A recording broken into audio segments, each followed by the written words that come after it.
শ্রীমদ্ ভগবদ গীতা গীতা দশম অধ্যায় বিভূতি যোগ শ্লোক সংখ্যা ২৬ ও ২৭তম। এই শ্লোকের সম্পূর্ণ বিস্তারিত ব্যাখ্যা। অসত্থঃ সর্ববৃক্ষাণং দেবর্ষীণং চ নারদ গন্ধর্বাণং চিত্ররথঃ সিদ্ধানাং কপিলমুনিঃ। সমস্ত বৃক্ষের মধ্যে আমি অসত্য, দেবর্ষিদের মধ্যে আমি নারদ, গন্ধর্বদের মধ্যে আমি চিত্ররথ এবং সিদ্ধিদের মধ্যে আমি কপিল মুনি। শ্রীকৃষ্ণ অর্জুনকে বলছেন, এই ব্রহ্মাণ্ডের যা কিছু শ্রেষ্ঠ তা সবই তিনি, কারণ তিনি সৃষ্টি, তিনি স্থিতি এবং তিনি মহাপ্রলয়। এমনিতে তিনি সকল জীবের মধ্যে অধিষ্ঠিত। তা সত্ত্বেও তিনি এই ব্রহ্মাণ্ডের যা কিছু শ্রেষ্ঠ তার দ্বারাই তিনি তার শ্রেষ্ঠত্ব ও মহিমা প্রকাশ করেন। অশ্বত্থ গাছের নিচে যারা বসে তারা শীতলতা অনুভব করে। এই গাছ ঘন এবং বিস্তৃত এলাকায় শীতল ছায়া প্রদান করে। এটি এর বায়বীয় শিকড়ের নিচে পৌঁছে ছড়িয়ে পড়ে। মহাত্মা বুদ্ধও এই অশ্বত্থ গাছের নিচে ধ্যান করে মহাজ্ঞান লাভ করেছিলেন। তাই এমন অশ্বত্থ বৃক্ষ স্বয়ং ভগবান নিজেই। স্বর্গীয় দেবঋষি নারদ হলেন বেদব্যাস, বাল্মীকি, ধ্রুব এবং প্রহ্লাদের মতো মহান ঋষিদের গুরু। তিনি অবিরত ঈশ্বরের মহিমা গান ও স্তুতি করেন। তিনি তিনটি লোকেই ঐশ্বরিক কার্য সম্পাদন করেন।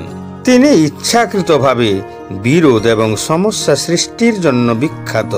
গন্ধর্বগণ তাকে সমস্যা সৃষ্টিকারী হিসাবে বিবেচনা করেন।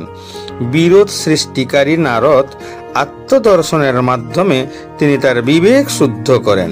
তাই শ্রীকৃষ্ণ বলেছেন, এই ঋষিদের ঋষি, শ্রেষ্ঠ দেব ঋষি নারদ ভগবান শ্রীকৃষ্ণ স্বয়ং নিজেই। গন্ধর্বদের জগতে এমন গন্ধর্ব আছেন যিনি সুরেলা কণ্ঠে গান করেন।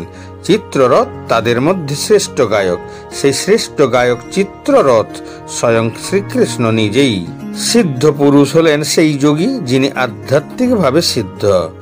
এই সিদ্ধদের মধ্যে কপিল মুনি সাংখ্য পদ্ধতির দর্শন প্রকাশ করেছিলেন এবং তিনি ভক্তিযোগের মহিমাও শিখিয়েছিলেন, যা শ্রীমদ্ ভাগবতের ৩য় স্কন্ধে বর্ণিত হয়েছে।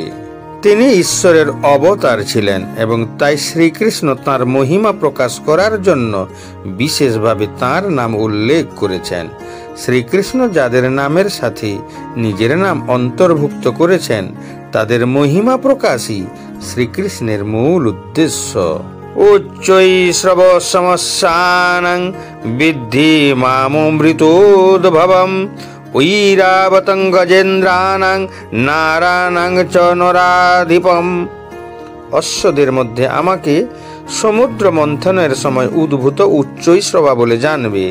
শ্রেষ্ঠ হস্তিদের মধ্যে আমি ঐরাবত এবং মনুষ্যদের মধ্যে আমি সম্রাট। দেবতা ও অসুরদের দ্বারা সমুদ্র মন্থনে অমৃত এবং বিষ উভয় উৎপন্ন হয়েছিল।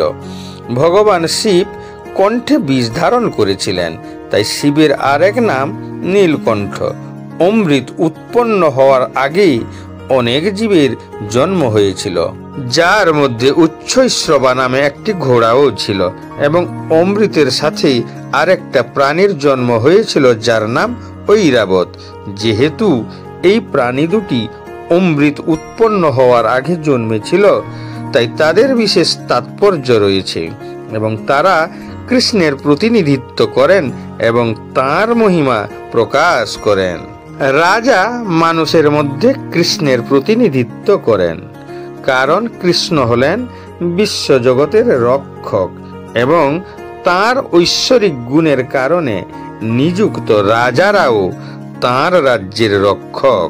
মহারাজ যুধিষ্ঠির, মহারাজ পরীক্ষিত এবং মহারাজ জনকের মতো রাজারা অত্যন্ত ধার্মিক আত্মা ছিলেন, যারা সর্বদাই তাদের প্রজাদের কল্যাণের কথা চিন্তা করতেন। বৈদিক সাহিত্যে রাজাকে ঈশ্বরের প্রতিনিধি হিসাবে বিবেচনা করা হয়, কিন্তু এ যুগে ধর্মের অবক্ষয়ের ফলে রাজতন্ত্রের পতন ঘটে এবং শেষ পর্যন্ত তার ধ্বংস হয়।